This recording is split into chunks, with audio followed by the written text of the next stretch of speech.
Part 1. The Boy Who Never Grew. They said he was just a boy. Small, frail, maybe 12 years old at most. He would appear at farmhouse doors in the dead of winter, shivering, starving, begging for shelter. And in Salem County, New Jersey, in the year 1841, no God-fearing family would ever turn away a child in need. But here's the part that makes your skin crawl: this boy wasn't 12. He hadn't been 12 for 20 years.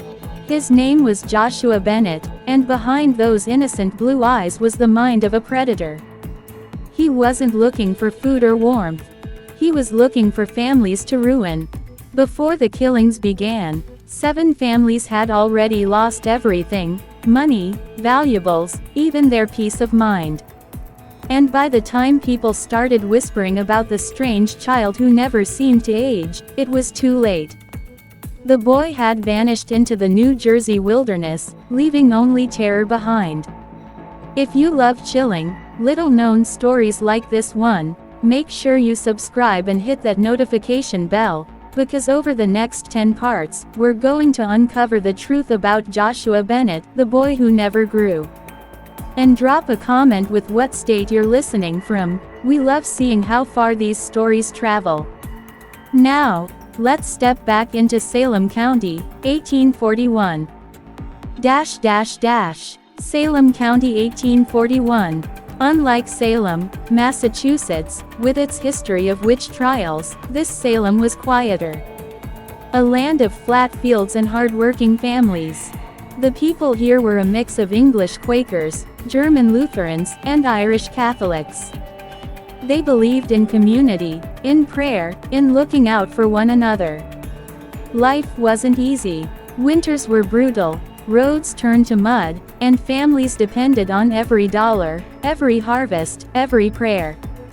Most didn't trust banks. Instead, they hid money in mason jars, tucked coins under floorboards, or buried them in the cold earth of their cellars. One of these families was the Hartwells. Samuel Hartwell was 43 years old, a strong, weathered farmer who had spent 15 years turning 60 acres of stubborn clay into good, rich farmland. His wife, Patience, was as steady as her name. A stern Quaker woman, plain in dress but sharp in faith. They had 3 children: Martha, 15, Thomas, 13, and little Rebecca, just 8 years old. The Hartwells weren't rich, but they were comfortable. By 1841, they had saved nearly $400, a small fortune in those days. Enough to make them a target. Enough to attract something dark to their door. The whispers begin. That fall, as the leaves turned red like dried blood and the first frosts began to creep over the fields, strange stories spread through the churches and meeting houses. Farmers whispered about a boy, a pale child with shockingly light hair and eyes the color of ice. He always appeared at night, usually in storms, asking for shelter. Families who took him in often discovered, days later, that money or silver was missing. At first, people brushed it off.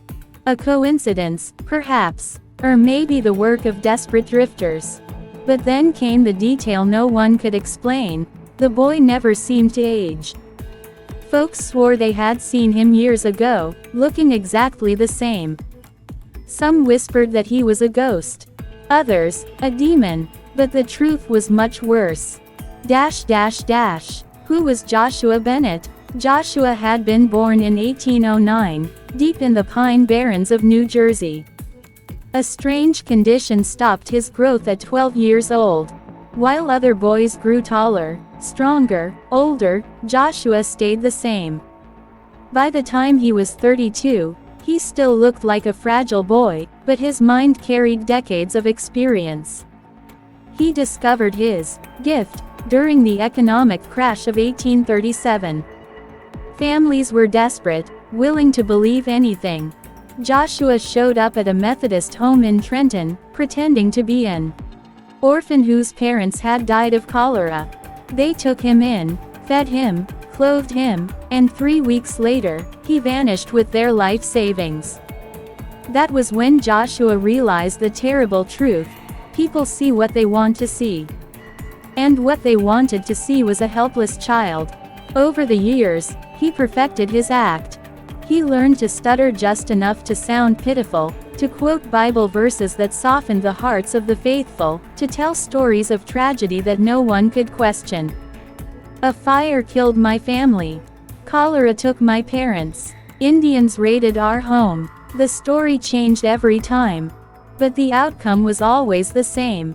Families welcomed him in. Families trusted him. And when the time was right, families lost everything.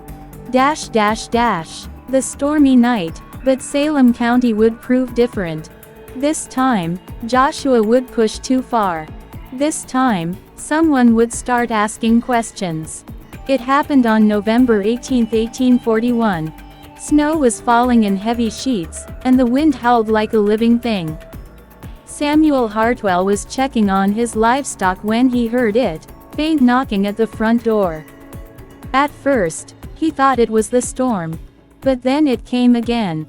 When Samuel opened the door, lantern in hand, the sight before him chilled his blood.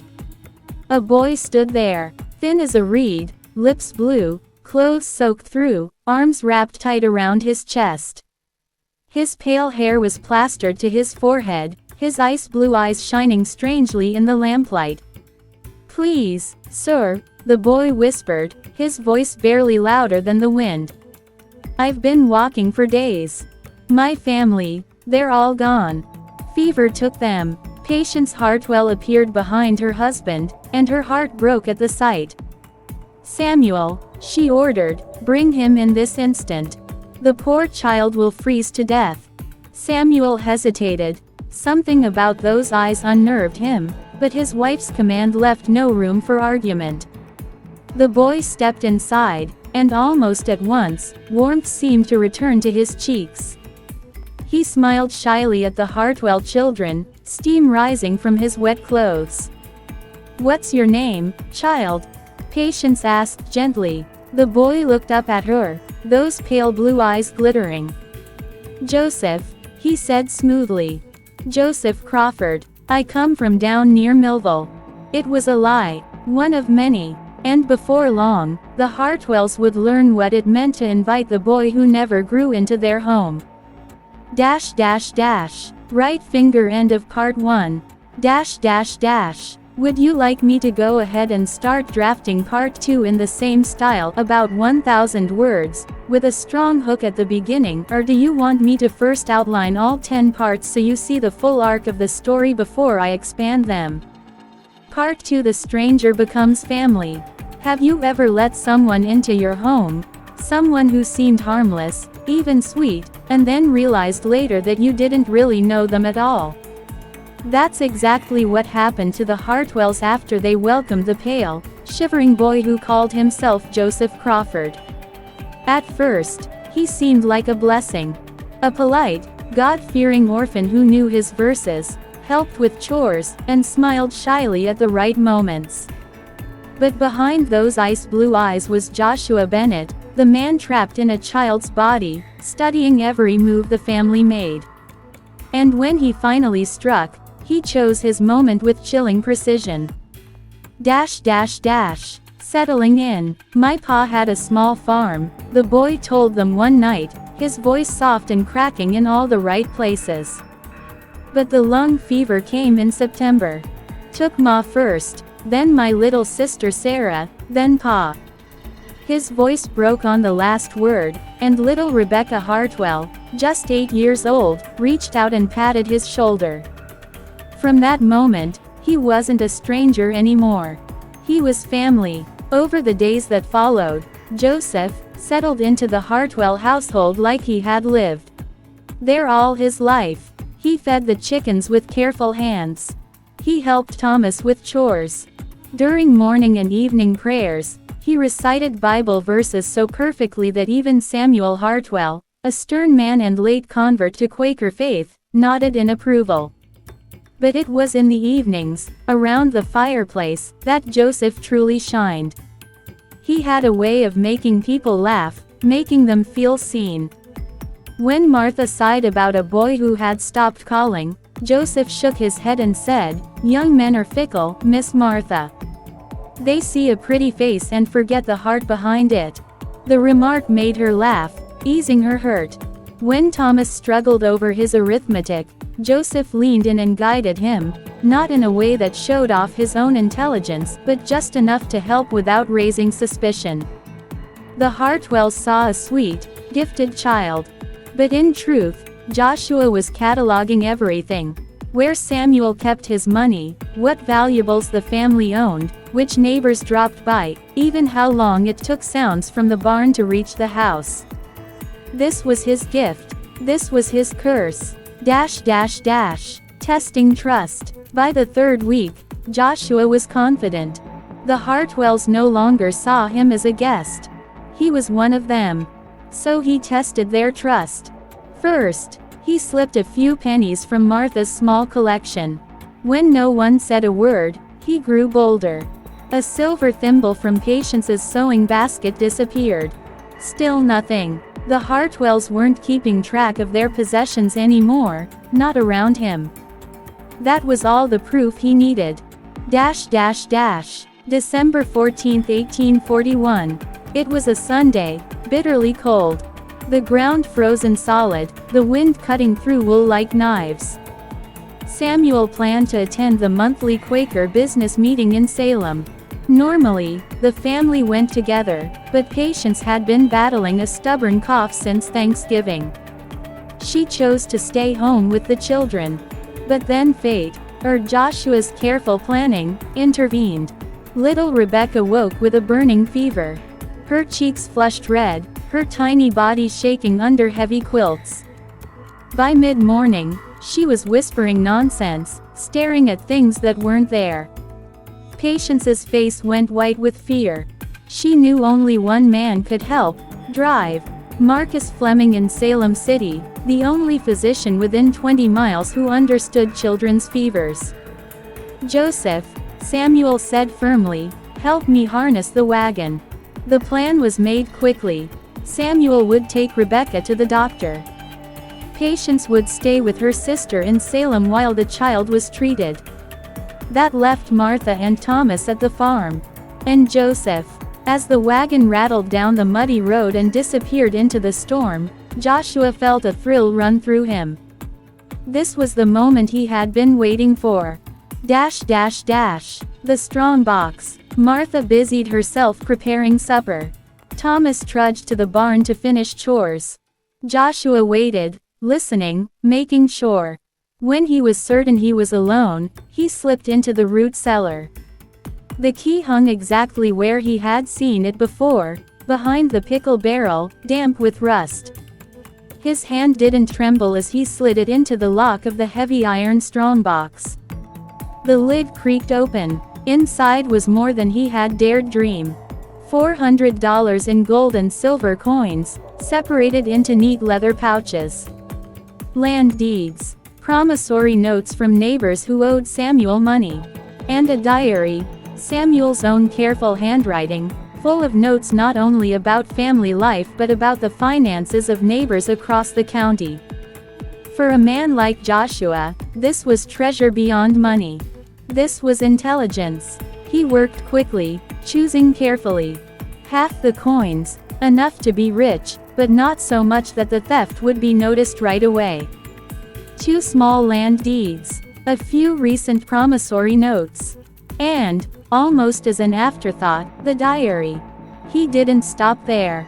From Patience's chest, he took her gold locket. From Martha's room, a pearl brooch. From the kitchen, a set of silver spoons. A small picture frame with Samuel's parents' daguerreotype. Every piece chosen with care. Every theft calculated. He stashed the treasures in a canvas bag beneath his straw mattress, his heart pounding with excitement. Soon, he thought, soon, he would vanish, and the Hartwells would never know what hit them. The suspicion. Joseph. The call startled him. Thomas's voice, from the yard. Joshua stuffed the bag back under his bedding, smoothed his hair, and put on the wide-eyed, innocent look that had fooled so many before. Outside, Thomas stood by the frozen gate, teeth chattering.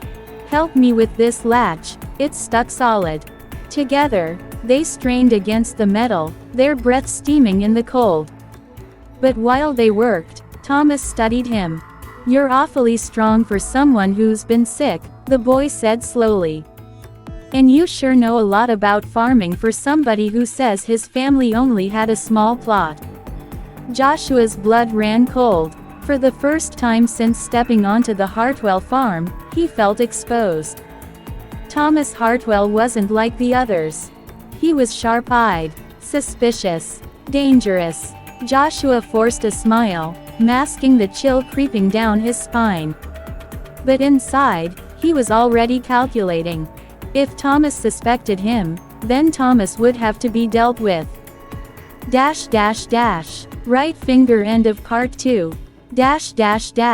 Would you like me to continue part 3 next, about 1,000 words, with a new hook at the beginning, or would you prefer I first give you a full outline of all 10 parts so you can see where the story is headed before I expand them? Part 3 The Net Titans. "I reckon hard times make you grow up fast," Joshua replied, softening his voice and slipping in the slight stutter he used when he wanted to seem more vulnerable. His eyes flickered toward Thomas, who was watching him with unsettling focus. "And Pa, he taught me everything he could before the fever took him." Thomas nodded, apparently satisfied, but Joshua noticed the boy's gaze linger longer than usual, as though weighing every word. For the first time since his arrival at the Hartwell farm, Joshua felt a faint stirring of genuine concern. If Thomas began to suspect the truth, the entire operation could collapse. That evening, when the family returned home with Rebecca's fever finally broken and the child sleeping peacefully in her mother's arms, Joshua felt a mix of relief and urgency. He had already completed the theft, the strongbox and valuables safely hidden away, but Thomas's sharp eyes had introduced an unpredictable danger. Joshua needed to conclude his business quickly. The theft remained unnoticed for nearly a week. Samuel Hartwell, weary from nights spent tending his daughter and burdened by the costs of Dr. Fleming's treatments, neglected his customary Sunday accounting of the strongbox. The missing items from around the household were at first dismissed as misplacement during Rebecca's illness. A spoon here, a locket there. Who could keep track when a child's life was at stake? It was not until December 22, when Samuel needed to draw from his emergency funds for Rebecca's lingering cough, that the crime revealed itself. The discovery came at the worst possible moment. Samuel had invited his brother-in-law, Ezra Thornton, to spend Christmas week with the family. Ezra, a prosperous merchant from Philadelphia, had long carried a skeptical view of Samuel's supposed prosperity. The visit was meant, in part, to demonstrate the Hartwell's stability. Instead, when Samuel opened his strongbox to find nearly half his savings missing, he faced not only financial loss but also the humiliation of exposing it to a man who had always considered him naive. "Nearly $200, Samuel." Ezra's voice carried the triumphant disbelief of a man whose suspicions had finally been confirmed. "And you say nothing else appears missing?" But Samuel's insistence faltered under the growing discoveries of his family. Patience gasped when she noticed the absence of her grandmother's locket. Martha realized her pearl brooch was gone. Even the silver spoons, tokens of family heritage, had vanished. The weight of violation settled over the household like a burial shroud. Someone had searched their rooms with intimate knowledge, taking not only wealth but memories, tokens of love, and trust itself. At first, suspicion fell on neighbors and workers who occasionally came to the farm. Samuel questioned his hired hands. Martha and Thomas spoke to neighbor children. But every suspect had alibis. More troubling still, none knew the house as well as the thief must have.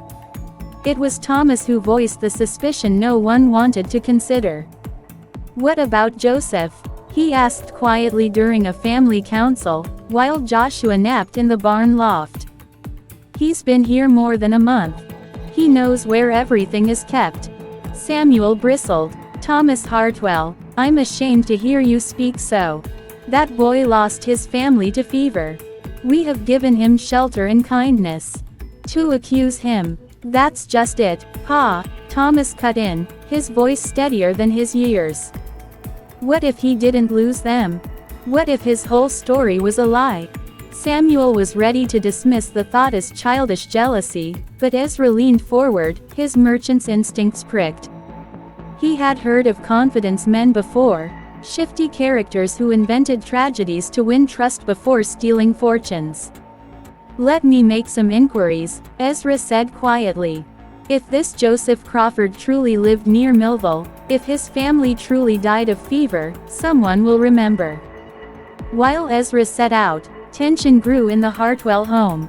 Conversations hushed when Joshua entered rooms. Samuel began locking the root cellar and keeping the strongbox key on his person. Most unsettling of all, Thomas's watchful eyes never left Joshua. Sensing his time was running short, Joshua began preparing a story of distant relatives who had been found, ready to leave before suspicion hardened into accusation. But before he could act, Ezra returned from Salem City with devastating news. "There is no Crawford family near Millville," Ezra announced gravely. "No farm lost to fever this autumn. In fact, no fever outbreak struck Cumberland County at all this year." A silence fell heavy across the room. Patience's sharp intake of breath cut through the stillness. Rebecca, not understanding, whispered, "Does this mean Joseph lied?" But it was Martha's voice that delivered the final blow. "I've been thinking about his stories," she said slowly. "Remember how he said his little sister Sarah died first? Yesterday, when he was playing with Rebecca, he called her Sarah.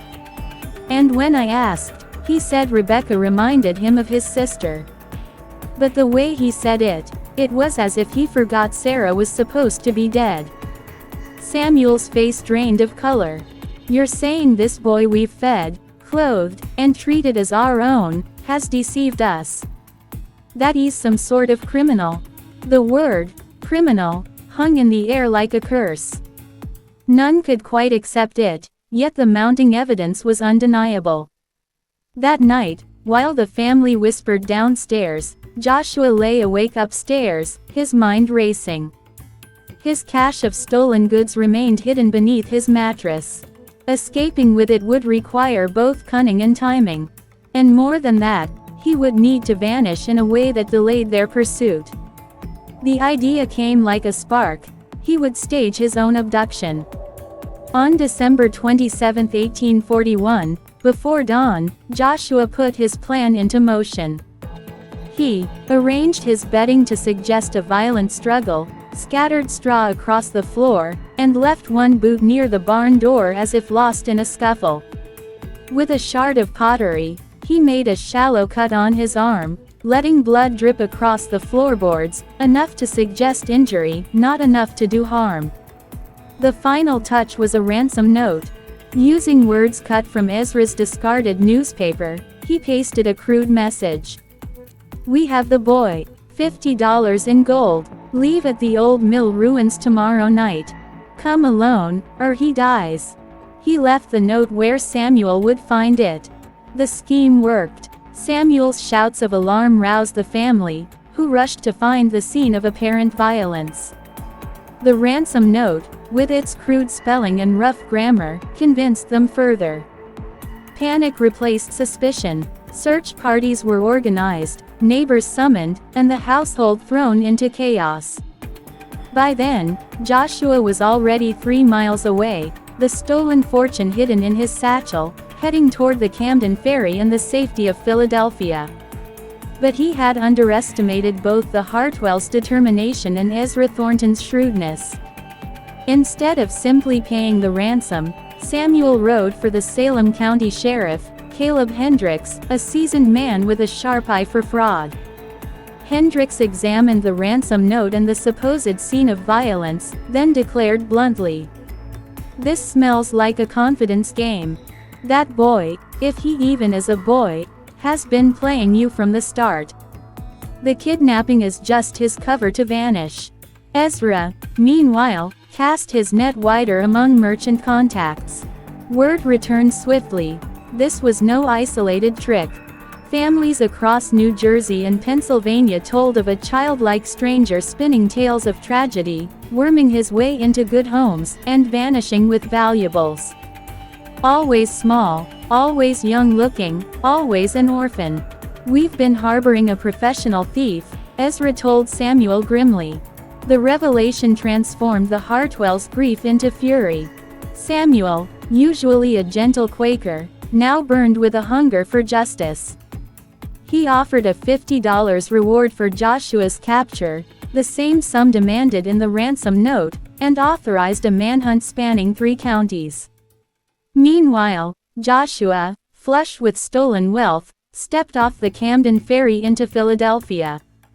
He thought himself free, another successful escape.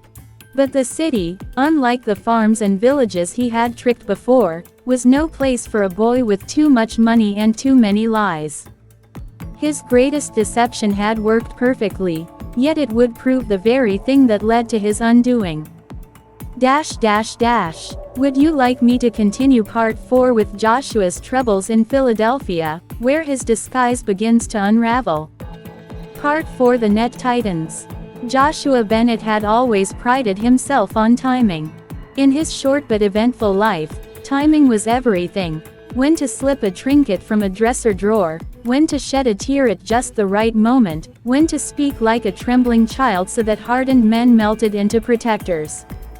Yet in Philadelphia, in the closing days of 1841, timing betrayed him. The city was not like the quiet farms or trusting homesteads he had preyed upon. Here, eyes were everywhere. Shopkeepers watched their doors with suspicion, constables patrolled the busy market squares, and strangers asked questions when something seemed out of place.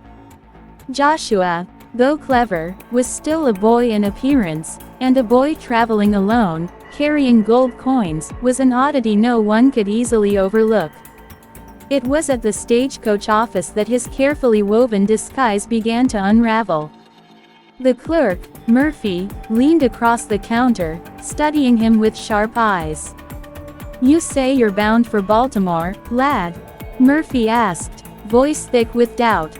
Joshua nodded, pushing the coins forward with just the right mix of nervousness and determination. "My uncle. He's waiting there.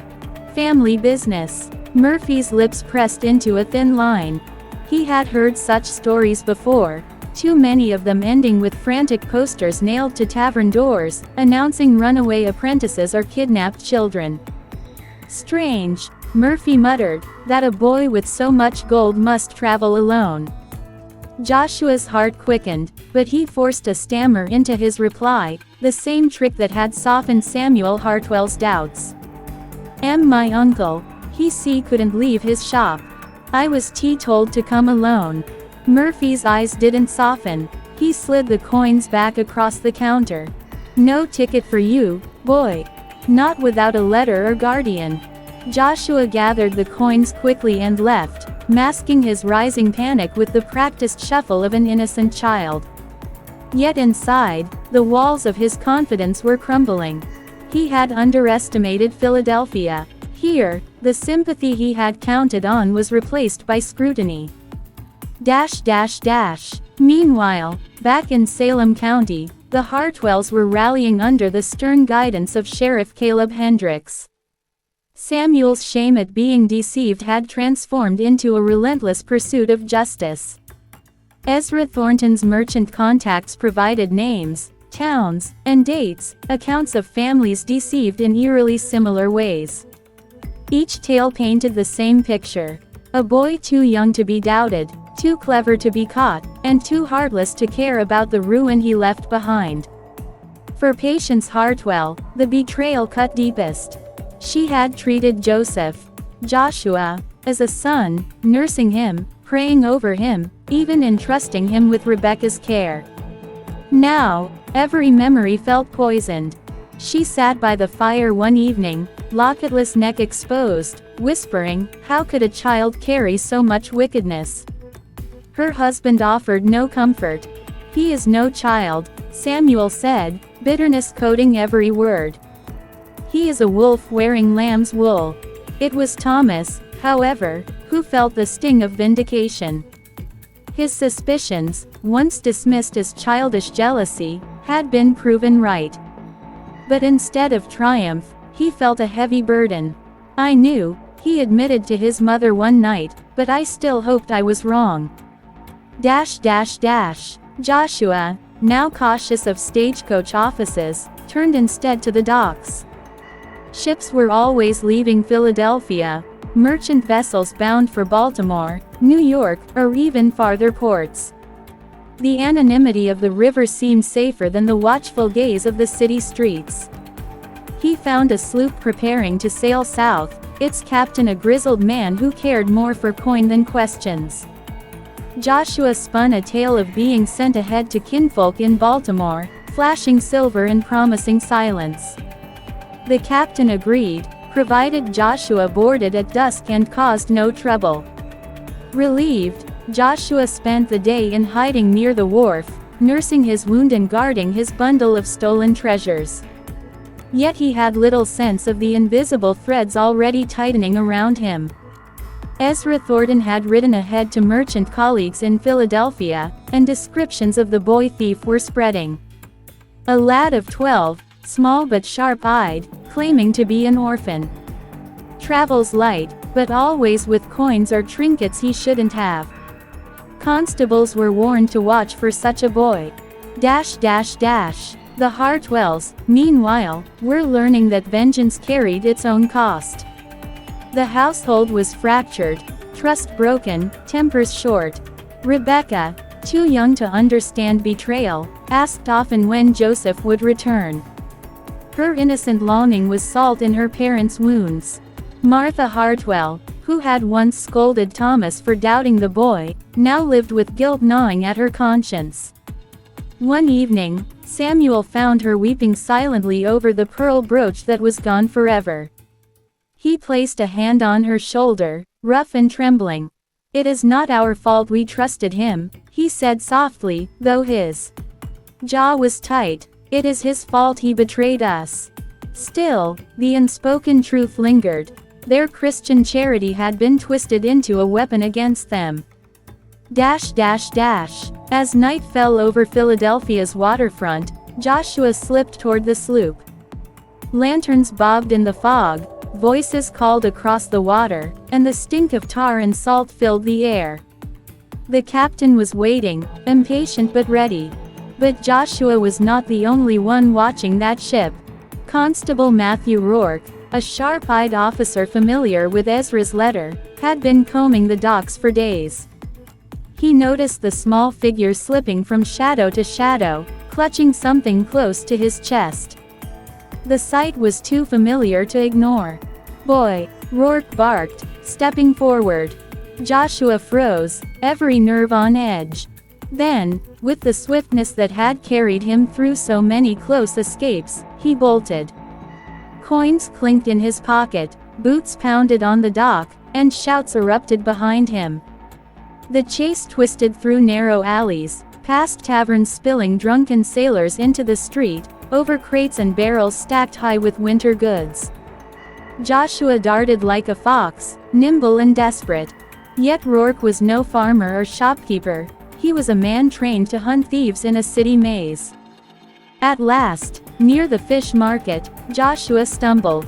His boot caught on a loose board, sending him sprawling, coins scattering like stars on the cobblestones. Rourke was upon him in a heartbeat, hauling the boy up by his collar. Well, the constable said, holding him fast. "Looks like Philadelphia's found its little phantom thief." Joshua struggled, thrashing with surprising strength for his size. But Rourke's grip was iron. The boy's face, pale and furious, betrayed not childish innocence but hardened cunning. "Take your hands off me." Joshua spat, his stutter gone, his voice sharp with command. Rourke only shook his head. "A child wouldn't speak like that. You've fooled many, lad, but not me. Your game's done." News of the arrest traveled fast. By the time Joshua was secured in the city jail, word had already reached Ezra Thornton. Samuel Hartwell received the letter days later, delivered by a tired rider in the midst of a December snow.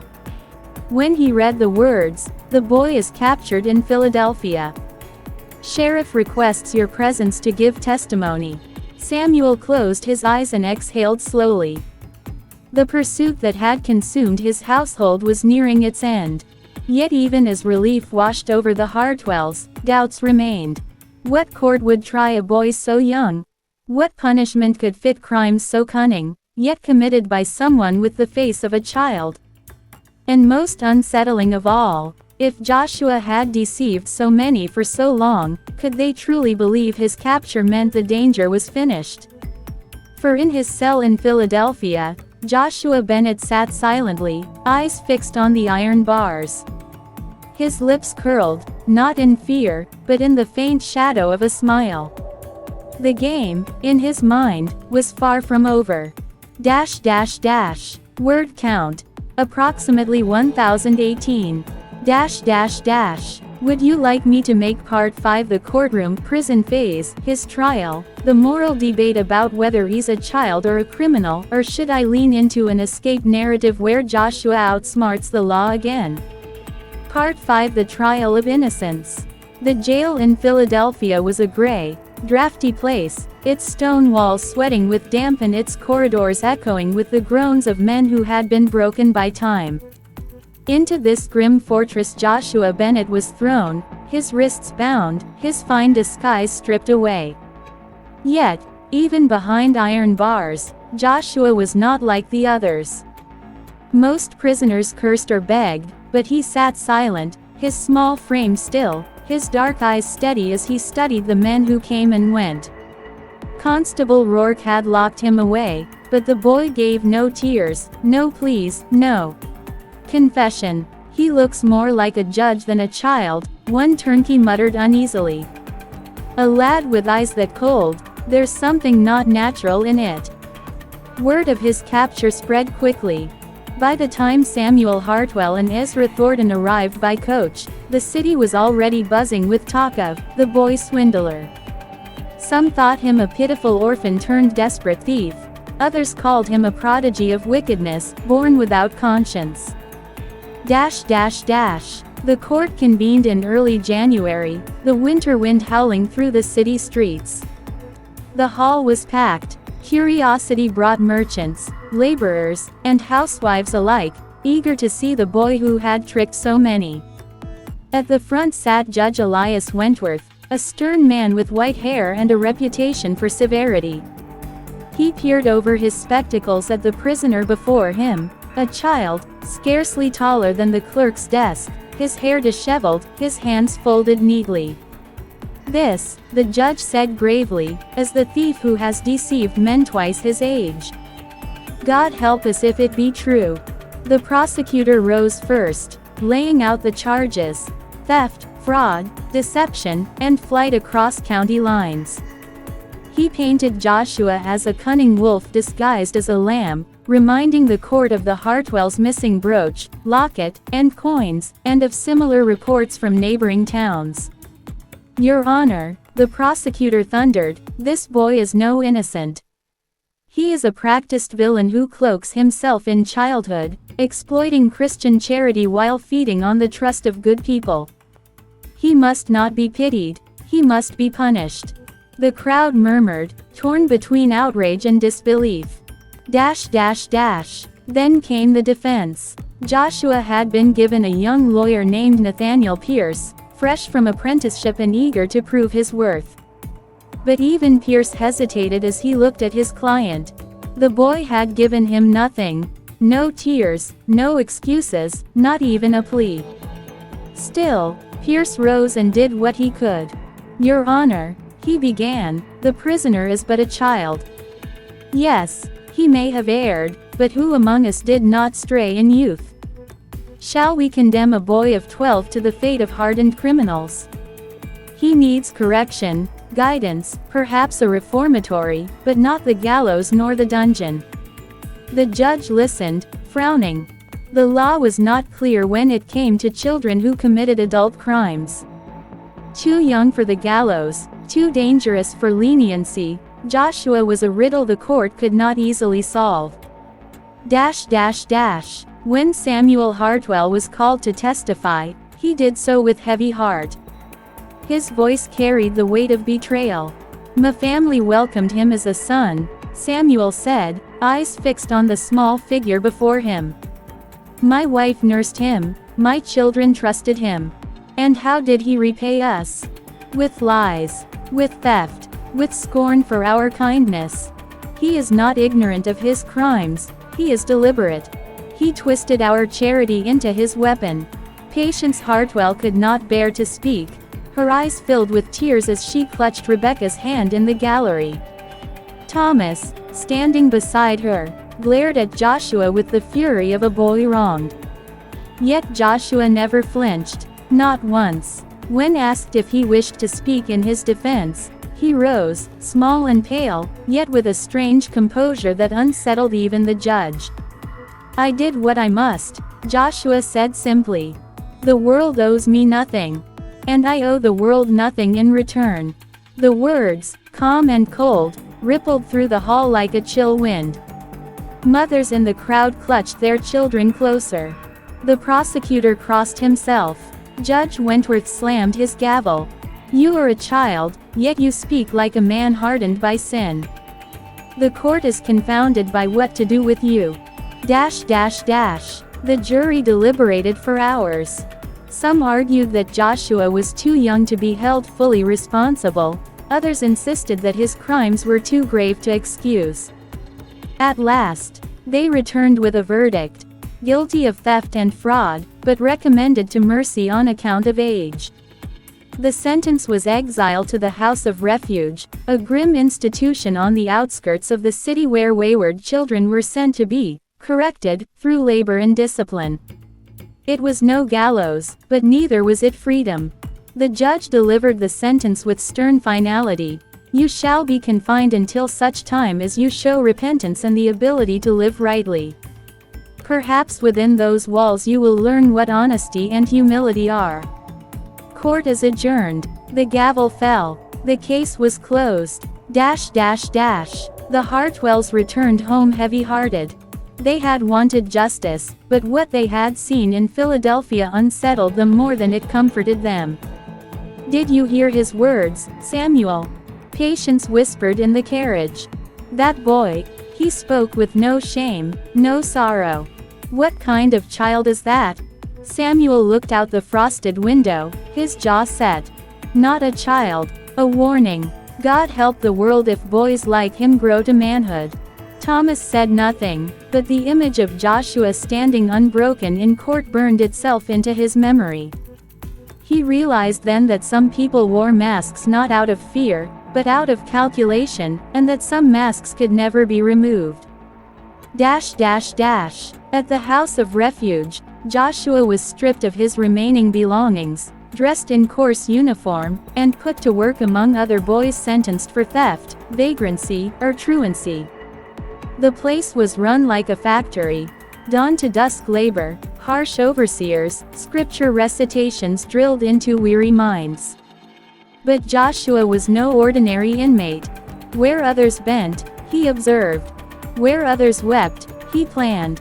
He watched the guards' routines, noted the locks, the schedules, the cracks in the system. To him, the House of Refuge was not punishment, it was another stage, another puzzle. One night, as he lay awake in his straw pallet, he whispered to himself, "They think they've caged me. But cages are only doors waiting to be opened." And in that whisper was the promise of what was to come. For while the Hartwells prayed the nightmare was over, and the city congratulated itself on justice served, Joshua Bennett's story was not ending. It was only changing shape. The boy who had outwitted farmers and merchants was now learning the ways of locks and guards, of iron gates and rigid systems. What he would become when those lessons were finished was a question that haunted every soul who had seen his face. And though the gavel had fallen, the game, at least in Joshua's mind, was far from finished. Word count. Approximately 1022.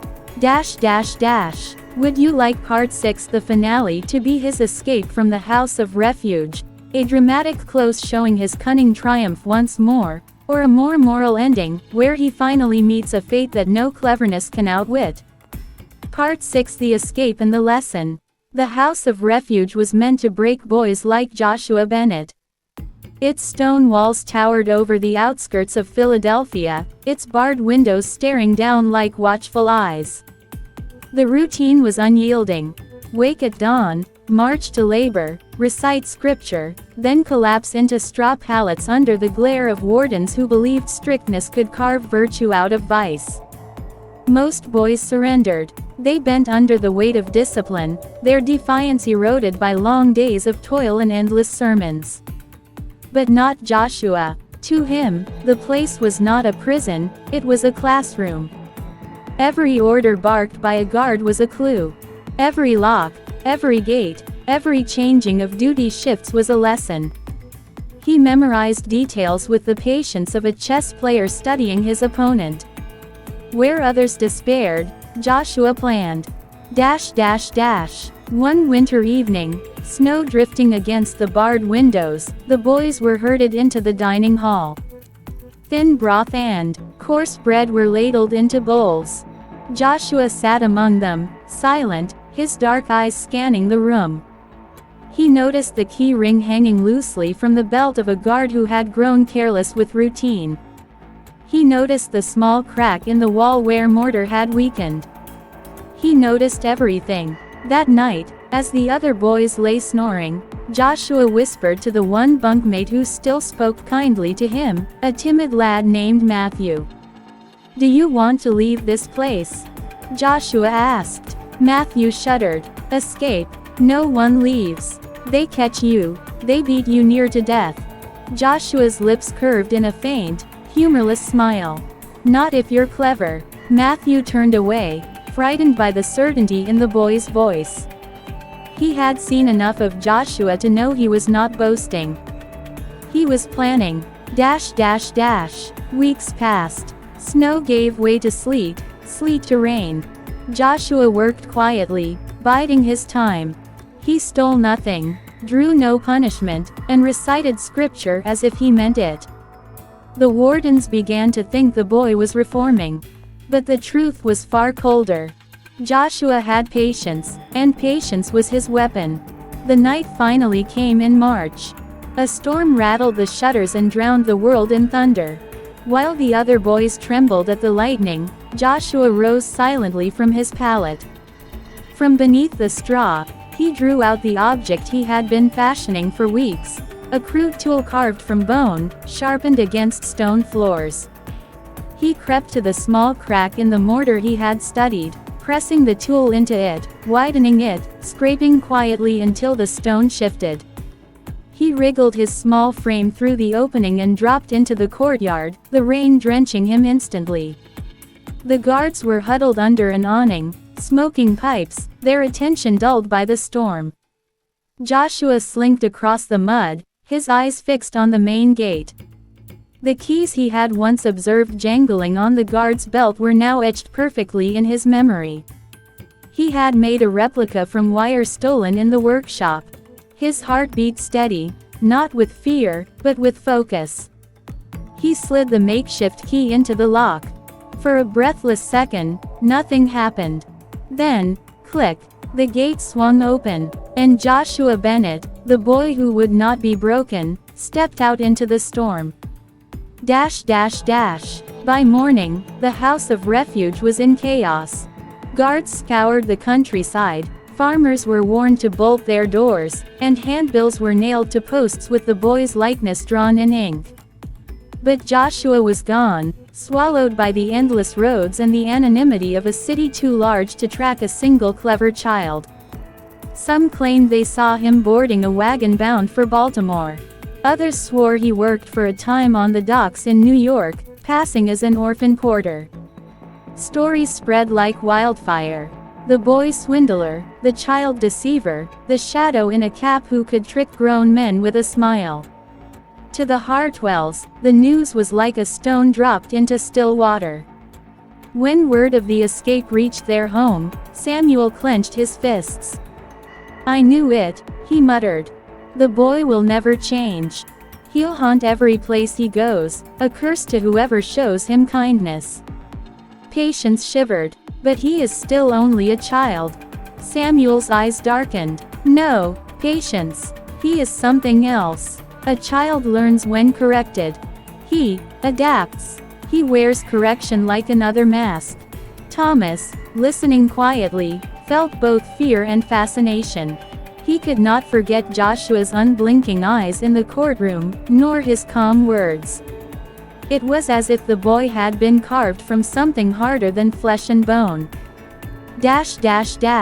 Joshua's trail vanished in the months that followed. He became a phantom of rumor and warning, spoken of in taverns and around hearths. Parents told their children the tale: "Beware the boy who smiles too easily, for he may be Joshua Bennett in disguise." Some said he grew into a man of crime, leading gangs that robbed wealthy merchants. Others whispered he became a gambler, charming and ruthless, leaving ruin behind him. And a few, more hopeful, believed he might one day have been redeemed, his cunning turned to purpose, his sharp mind channeled into greatness. But the truth was never known. Joshua Bennett remained a legend, a riddle that no one could solve. And so the story ends, not with justice neatly served, but with a lesson carved deep into memory. Kindness is noble, but kindness without wisdom can be dangerous. Trust is beautiful, but blind trust can destroy. The Hartwells, generous as they were, learned too late that not every soul who knocks at your door comes seeking shelter. Some come to test the strength of your walls. As for Joshua, his legacy is this: masks can deceive, appearances can lie, and sometimes, the smallest figure in the room carries the sharpest blade of cunning. Dear reader, if you have followed this tale through every turn, remember what it teaches. Life will place people in your path, some genuine, some cunning. Do not close your heart, but do not leave it unguarded.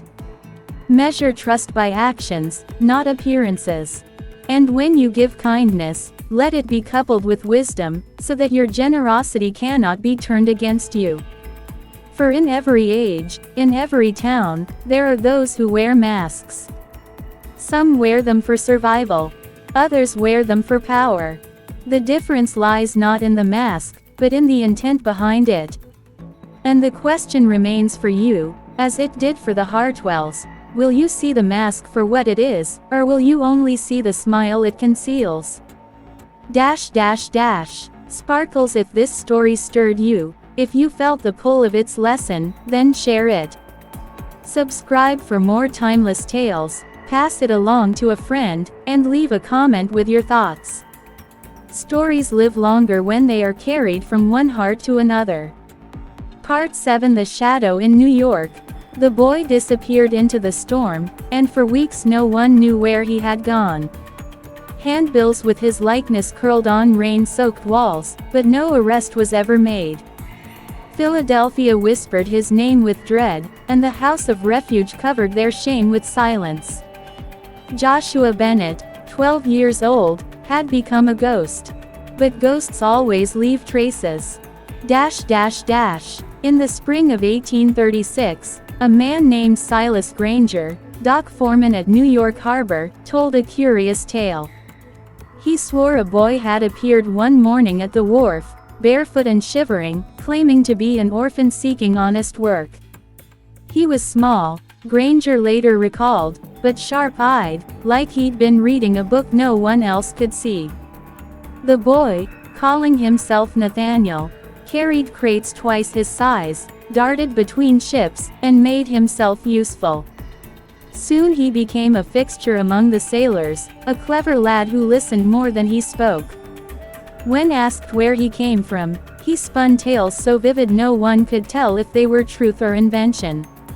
Some days he was a farmer's lost son, other days a runaway from Boston, and sometimes an apprentice shipbuilder fallen on hard luck. But one thing was constant: whenever money changed hands, Nathaniel was near.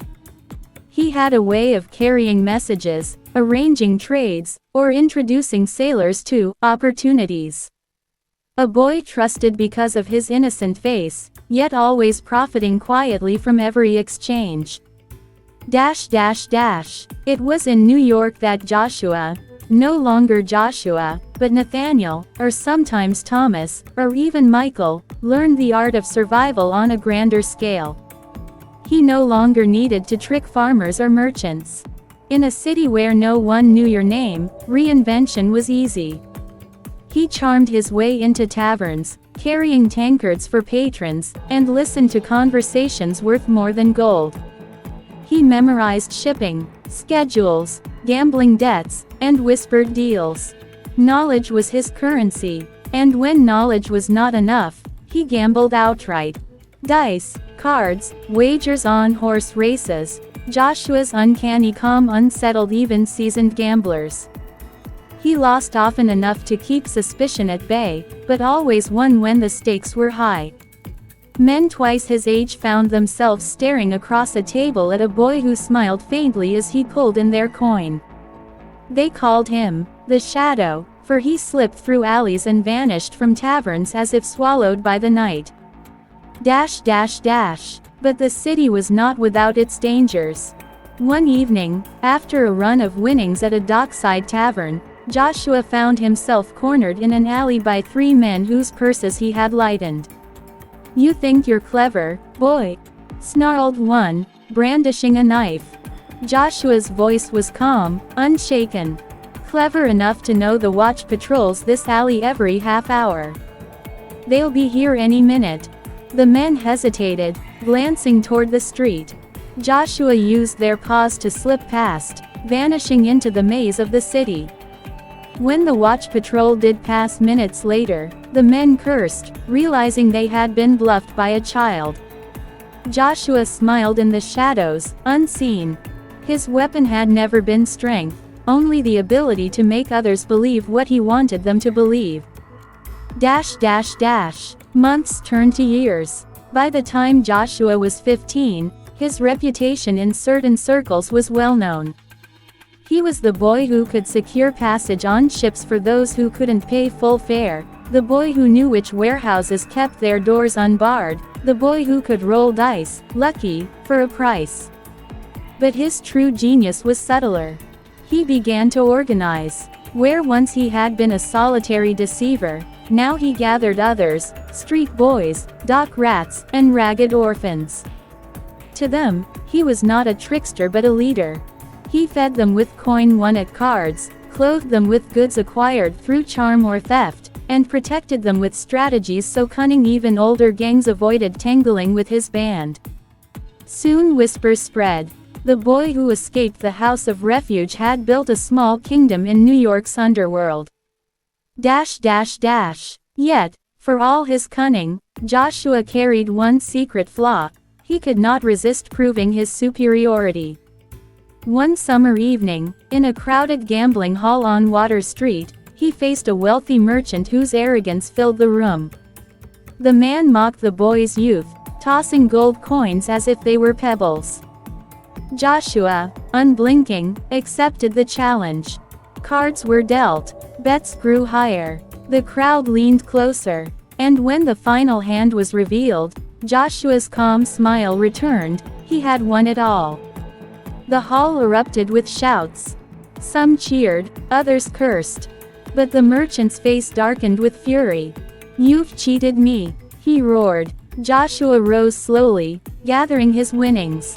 "I never cheat," he said softly, his voice carrying across the room. "I only win." The insult burned like fire. That night, the merchant swore vengeance. He paid constables, bribed watchmen, and sent men to hunt the boy. For the first time since his escape, Joshua found himself not only chased but recognized. His masks of false names and new stories were no longer enough. His legend had grown too large, his arrogance too bold. One misty dawn, as he slipped through an alley near Pearl Street, he heard a familiar sound, the clatter of boots, the call of constables. They had cornered him at last. But Joshua Bennett was never one to accept capture. He darted into the maze of docks, sprinting between barrels and ships, the shouts of men close behind. He scaled ropes, leapt onto a moored vessel, and disappeared below deck just as the ship prepared to set sail for London. By the time the constables scoured the harbor, the boy was gone once more, vanished into the sea, his shadow stretching farther than before. The legend of Joshua Bennett did not die in New York. It only grew wider, crossing oceans, whispered in ports from Boston to Liverpool. Some said he became a sailor, others claimed a thief, still others imagined him as a gentleman swindler haunting Europe's great cities. But all who spoke his name agreed on one thing: he was no ordinary boy. He was a shadow that learned to move, a mask that learned to smile, a mind that could outwit nearly anyone. And for those who listened closely, the story carried its lesson. Balance scale talent without conscience is dangerous. Balance scale intelligence without principle can destroy. Balance scale, and the cleverest mask of all is not the one you wear to fool others, but the one you wear to fool yourself. Joshua believed he was only surviving. But each trick, each lie, each escape drew him deeper into a life where truth became a tool and trust became prey. Sparkles, if this chapter made you think about how people wear masks in life, even in our world today, share it. Subscribe for more, comment your thoughts, and pass this tale forward. Stories like these live only when they are carried from one reader to another. Would you like me to continue into part 8, showing Joshua's life in London as he evolves into something darker and even more dangerous, or would you prefer I pivot the story into the Hartwell's perspective again, seeing how Joshua's shadow lingers in their lives? Part 8: The Gentleman Thief of London. The ship cut through the Atlantic fog, its sails swollen like ghostly wings. Hidden among the crew was no ordinary passenger. He was 15, with eyes that missed nothing, a tongue that could charm or deceive, and a past that trailed him like smoke. Joshua Bennett, though no one aboard knew his true name, had crossed the ocean to begin again. In Philadelphia he was a runaway, in New York he was the shadow, but in London, he would become something else entirely. When the vessel docked on the Thames, Joshua stepped onto cobblestones slick with rain and horse manure, his pockets nearly empty but his mind aflame with plans. London was a city of contradictions. Gilded carriages rattled past barefoot beggars, and fortune could vanish in a single bet. It was, Joshua realized instantly, a city made for him. He wandered through crowded markets, listened to accents from every corner of the world, and observed how men traded trust as carelessly as they traded coin. Here, anonymity was an advantage. No one questioned the origin of a clever boy, so long as he provided entertainment or profit. Within weeks, Joshua had found his place, in gambling dens lit by candle smoke, where men of wealth sought thrills and ruin. He played cards with a restraint beyond his years, letting others believe they had the upper hand until he revealed his own. His calm unnerved them. His smile suggested secrets they could never see. And soon enough, London had a new whisper: the gentleman thief. Joshua's transformation was deliberate. Gone were the ragged clothes of a dock boy. He bartered winnings for a second-hand waistcoat, polished boots, and a tailored coat that made him look less like a street urchin and more like a scholar fallen on hard times. In these new clothes, he could slip into drawing rooms where young men wagered on horse races, or stand at the edges of private clubs where aristocrats tested their luck. He became a chameleon, his boyish charm disarming even the most skeptical. One evening, at a gaming hall off Fleet Street, Joshua played against a minor nobleman. The stakes climbed higher with each round, until the man bet his pocket watch, gold, encrusted with tiny sapphires. Joshua won it with a steady hand, tucking it into his waistcoat as the nobleman, red-faced and drunk, stormed away. That night, the watch bought him more than money. It bought him reputation. Word spread that the boy gambler could outplay gentlemen at their own tables. He wasn't just a thief, he was an equal. A dangerous kind of equal. But with recognition came danger. The constables of London had long memories for cheats and swindlers, and the gambling halls were filled with informants. One inspector in particular, a man named Thomas Avery, grew suspicious of the boy who won too often. Avery was methodical, a hunter of men who thrived on patience. He began to trail Joshua discreetly, watching him vanish into alleys, listening to rumors from card tables. Avery didn't yet know the boy's name, but he recognized the pattern, a predator who left no visible bite, only empty purses and humiliated men. Joshua, however, had his own allies.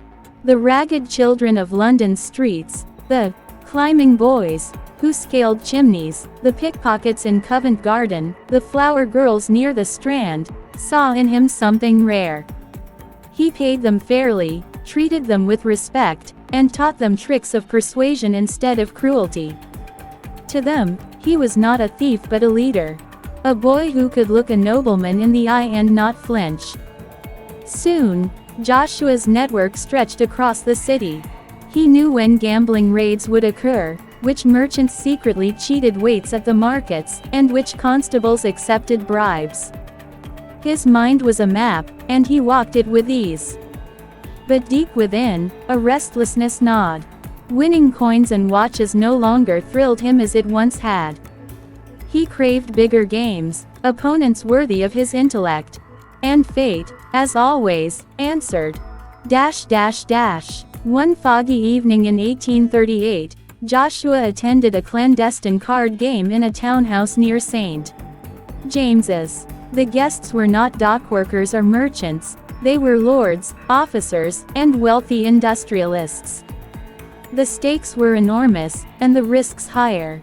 Joshua, still just 16, sat across from men who had never lost to a child in their lives. He played with flawless calm. His hands did not tremble, his face revealed nothing. With each round, he gathered wealth and enemies in equal measure. By dawn, he had taken nearly a year's wages from the table. The room erupted with anger. One man accused him of cheating. Another reached for a cane. But Joshua only stood, his voice low and steady. "Gentlemen, you mistake luck for skill. The difference is I know when not to rely on luck." The insult was surgical. These were men who lived by pride. That very night, whispers began that the boy gambler must be ruined. Inspector Avery finally struck. 1 week later, as Joshua left a tavern near the Strand, constables surrounded him. He was dragged into the lamplight, accusations hurled, fraud, theft, trickery. For the first time since Philadelphia, Joshua felt the cold iron of manacles bite his wrists. But Avery, ever the strategist, made no public spectacle. Instead, he questioned Joshua privately. "You're clever," Avery said, studying him across the table. "Clever enough to live a life beyond crime. Why waste it on lies?" Joshua's answer was a faint smile. "Because lies pay better than truths." Avery's eyes hardened. Then one day, boy, you'll lie to the wrong man. And that will be your end. Joshua said nothing, but in his silence, he vowed that no one, not Avery, not any nobleman, not any constable, would decide his fate. That very night, he escaped his cell, slipping through shadows with the help of two loyal street boys. The manacles were left behind, hanging on the wall like a broken promise. Joshua Bennett's story in London was only beginning. His name spread not only in gambling dens but in whispers of high society. Some called him a menace, others a marvel, and still others swore he was destined for greatness or ruin. But one truth was clear: Joshua was no longer merely a runaway boy or a dockside shadow. In London, he had become something larger, a symbol of intelligence unchained from morality, a living reminder that genius without conscience can dazzle and destroy in equal measure. And as he walked once more into the fog, the city itself seemed to bow before him, offering both crown and gallows. Which he would choose remained uncertain. Balance scale lesson. Talent can open doors, but without principles, those doors may lead only to cages. Joshua's brilliance made him a gentleman thief, but it also chained him to a life where trust was impossible, and escape was his only true home. Sparkles, if this story gripped you, share it forward. Comment your thoughts. Do you think Joshua is doomed, or destined? Subscribe to follow his shadow further. Word count. Approximately 1048.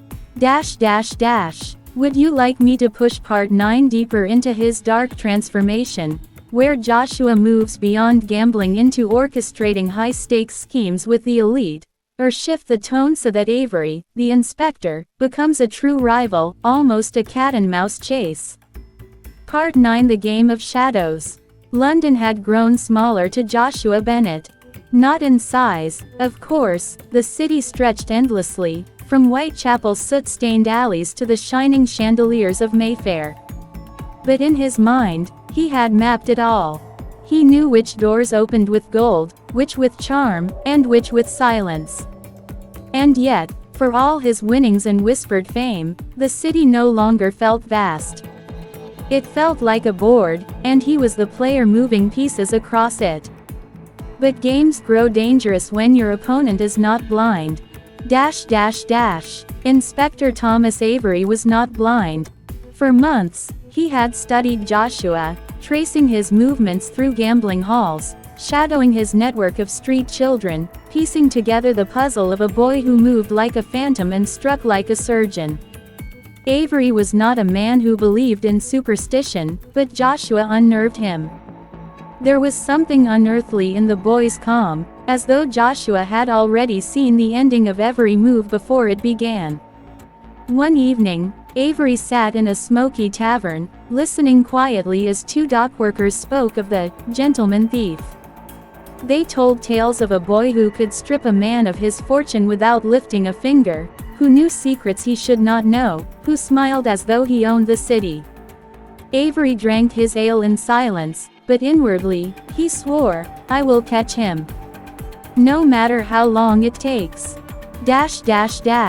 Meanwhile, Joshua was orchestrating his most ambitious scheme yet.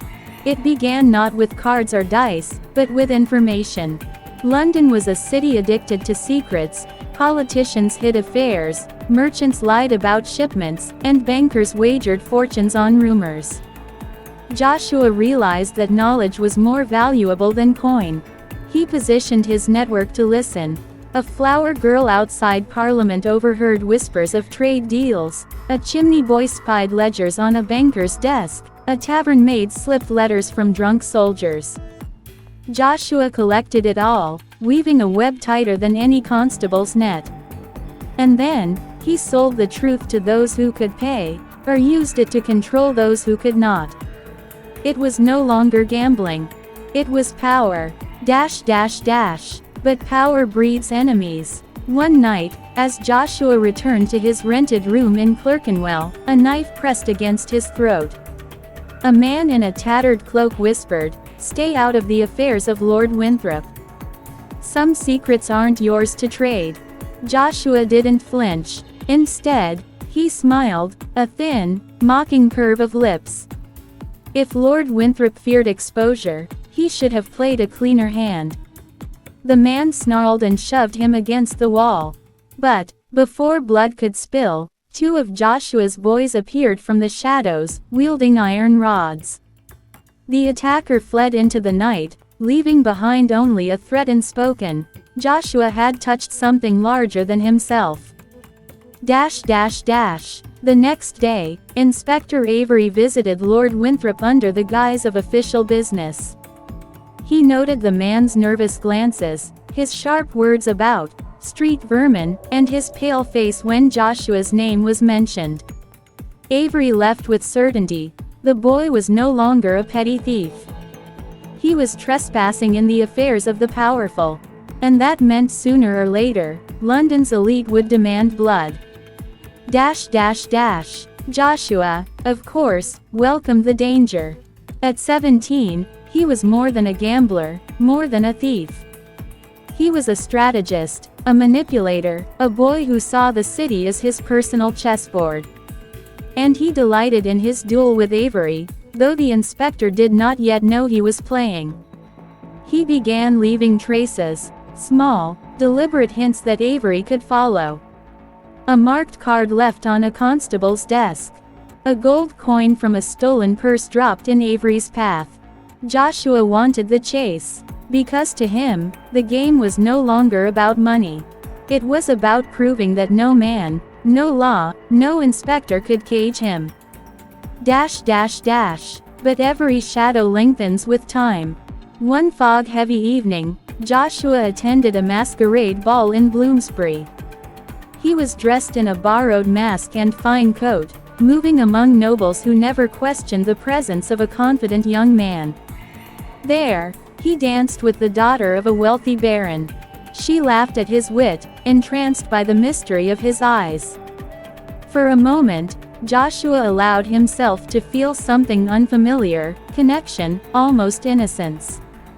But the night shattered when he saw Avery across the ballroom, dressed not as a guest, but as a hunter in plain clothes. Their eyes met. Joshua bowed to the baron's daughter, whispered an apology, and vanished into the crowd. Avery pursued, but Joshua was already gone, slipping out a servant's door into the night air.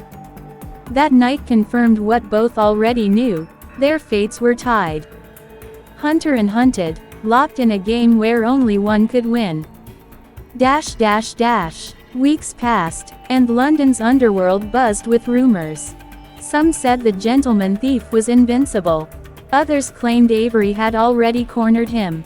But Joshua knew the truth. The game was tightening. Each move carried higher stakes, each risk greater danger. One evening, sitting by a candle with a glass of cheap brandy, Joshua wrote in a stolen ledger, "Life is not about survival. It is about outwitting death until death itself grows weary." He closed the book, knowing one day Avery would read those words. The clash came sooner than expected. A raid struck one of Joshua's hidden gambling dens. Constables stormed the cellar, overturning tables, seizing coins, arresting men. Joshua narrowly escaped, climbing through a sewer grate as Avery's men searched above. When he emerged onto the street, soaked and shivering, Joshua laughed. Not out of joy, but defiance. He raised his fist to the fog and whispered, "Catch me if you can, Inspector." For he knew, the game of shadows had only begun. Balance scale lesson. Intelligence without discipline is like fire without a hearth. It can warm, but it will eventually burn uncontrolled. Joshua's genius made him untouchable for now, but the higher he rose, the more enemies sharpened their blades in silence. Sparkles, if this story drew you in, share it with a friend. Comment your thoughts. Do you side with Joshua, the brilliant outlaw, or Avery, the relentless hunter? Subscribe to follow the final act of this dangerous game. Word count. Approximately 1042. Would you like me to make part 10, final part, the grand conclusion, a dramatic confrontation between Joshua and Avery that forces Joshua to face the cost of his brilliance, or keep it open-ended so his legend feels eternal? Part 10 Checkmate. The city was restless. Fog clung to the cobblestones like a shroud, muffling the clatter of carriage wheels and the drunken songs spilling from taverns. Yet beneath the haze, a different energy pulsed, a rumor spreading from dock to parlor, from alley to ballroom. The gentleman thief's time was ending. Joshua Bennett had become too bold, too visible. His name lingered in whispers like a ghost story told to children. But the whispers had reached the ears of men who mattered, lords, bankers, and merchants whose secrets he had stolen. And those men, in their gilded halls, had muttered the same words: "A boy must not be allowed to unmake us." Inspector Thomas Avery had been given full charge. No more chasing shadows, no more gathering crumbs of rumor. The hunt was now official, funded, relentless. And Joshua knew it. That night, Joshua stood in a room high above the Thames, staring out over the black water. He had chosen the location carefully, an abandoned warehouse, a final stage. His boys had been sent away, instructed to scatter, to vanish into the veins of the city. For the first time, he had not crafted an escape. This was not about running. It was about ending the game. Hours earlier, Avery had received a letter slipped beneath his door. It was written in Joshua's steady hand. "Inspector, every hunter deserves his quarry, every player his final move. Meet me at midnight, by the river. Come alone, or the game ends unfinished." Avery had read it twice before folding it into his coat. He knew it was dangerous, perhaps a trap. But his heart pounded with something more than duty. It was anticipation. For months he had been shadowing a phantom, now he would face the boy in flesh and blood. Midnight came. The river lapped against stone. The fog lay thick, swallowing the sound of Avery's boots as he approached the warehouse. He pushed the door open, lantern raised, revealing rows of crates and dust. And there, seated atop a broken barrel, was Joshua Bennett. He wore no mask, no disguise. His dark eyes glittered in the lantern light, and his smile was calm, almost weary. "Inspector," Joshua said softly, "welcome to the end." Avery's jaw tightened. "You've left me chasing ghosts long enough. Tonight, it ends with chains." Joshua tilted his head. "Chains? Perhaps. Or perhaps tonight you realize I was never the villain you sought." "You ruin men, Bennett," Avery snapped. "You extort, you steal, you mock the law. You are not a hero, you're a parasite." Joshua's smile widened, though sorrow flickered behind it. "And what are lords and bankers, Inspector? Did they not gamble with the poor? Stake lives on their greed." "I only played their game better than they did." Avery took a step closer, hand on his pistol. "A thief dressed in philosophy is still a thief." Joshua stood, his shadow stretching long against the wall. "And a lawman blind to corruption is still a pawn." For a moment, silence hung between them. Two men bound not by age or station, but by obsession. Then Joshua spoke again, softer now. "Do you know why I called you here? Not for victory, not for escape, but because every game deserves its final move." He reached into his coat. Avery stiffened, pistol half drawn, only to see Joshua withdraw not a weapon, but a single card, the Queen of Spades. He held it up. "The Queen, Inspector. The most dangerous piece on the board. You thought I was the king, protecting myself. But no, I was the queen all along." And queens never fight head-on. They move in shadows. Joshua let the card flutter to the ground. Tonight, he said, I make my last move. Dash dash dash. At that instant, a crash echoed from the rafters. Avery's eyes flicked upward. Too late. Joshua darted, swift as smoke, vanishing into the maze of crates. A chase erupted through the warehouse, lantern light swinging wildly, footsteps pounding against wood. Avery pursued with grim determination, but Joshua was always a step ahead, always just beyond reach. And then, sudden silence. Avery slowed, breath heavy, pistol raised. He turned a corner, and froze. Joshua stood on the edge of a high beam, the black river visible through a shattered window behind him. The boy's posture was relaxed, his gaze steady. This is where it ends, Inspector, he said. Step down, Avery ordered, gun aimed steady. You don't have to throw your life away. Joshua's lips curved faintly. Life was always a wager. And I played mine to the hilt. Don't be a fool, Avery shouted. Face the law, and perhaps. No, Joshua interrupted gently. If I am caught, I am broken. My legend ends in a cell. But if I vanish, my game never dies. Which ending do you think I prefer? Avery's chest tightened. He saw in Joshua's eyes not fear, but certainty. The certainty of a boy who had lived faster, sharper, more brilliantly than most men twice his age.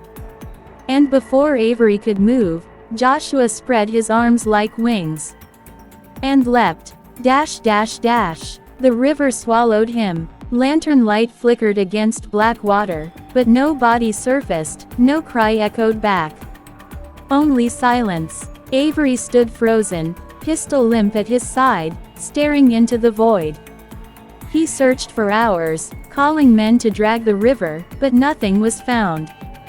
Joshua Bennett was gone. Dash dash dash. But gone is not the same as dead. In the weeks that followed, London buzzed. Some swore they saw him slipping through Whitechapel alleys. Others claimed he boarded a ship to America, starting anew. Still others whispered that he had drowned, but his ghost haunted the gambling halls, laughing in the smoke. Inspector Avery filed his report with a single line, "The gentleman thief is no more." But in his heart, he knew the truth. Joshua had not lost. He had chosen his ending. He had made his final move. And perhaps, somewhere, the game continued. Dash dash dash. Balance scale final lesson. Genius without restraint burns fast and bright. Joshua's brilliance made him unforgettable, but brilliance unchecked is its own destruction. Yet legends are not measured by years lived, they are measured by the echoes they leave behind. Dash dash dash. Sparkles, if Joshua's story gripped you, share it. Let others know of the boy who turned London into a chessboard. Comment your thoughts. Did Joshua win by vanishing, or lose by falling? And don't forget to subscribe for more tales where shadows meet destiny.